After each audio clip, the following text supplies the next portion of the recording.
Кинотеатр «Айчурок», расположенный в городе Узгене, был построен в 1974 году. За 50 лет в здании ни разу не было капитального ремонта. Полы сгнили, штукатурка осыпалась и помещение пришло в аварийное состояние. В настоящее время здесь идут внутренние работы, устанавливается современное оборудование.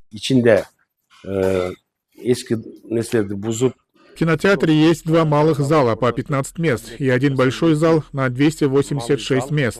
На данный момент не установлены только звукопоглощающие панели. Остальные строительные работы завершены. Задействованы 27 рабочих. Материалов достаточно. Ранее кинотеатр находился в ведении Департамента кинематографии Министерства культуры. Теперь он официально передан в муниципальную собственность мэрии Узгена. Сметная стоимость проекта составляет 42 миллиона сомов.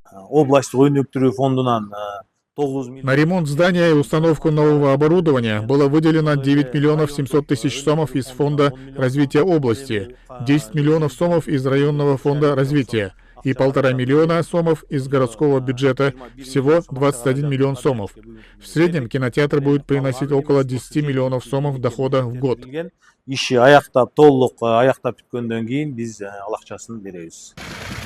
Ранее кинотеатр, занимающий 37 соток земли, не использовался по назначению и был передан частным лицам. После возврата участка начались ремонтные работы, которые стартовали в ноябре 2024 года. Завершить их планируют к 15 мая. Рядом с кинотеатром будет парковка на 20 машин. Для зрителей будут созданы комфортные условия. Прилегающая территория озеленена. Устанавливается качественное техническое оборудование. Кинотеатр «Айчурок» рассчитан на 329 человек. Здесь будут установлены экраны по голливудским стандартам, и зрителям предложат фильмы высокого качества. Ожидается, что объект будет сдан досрочно и откроется уже 10 мая.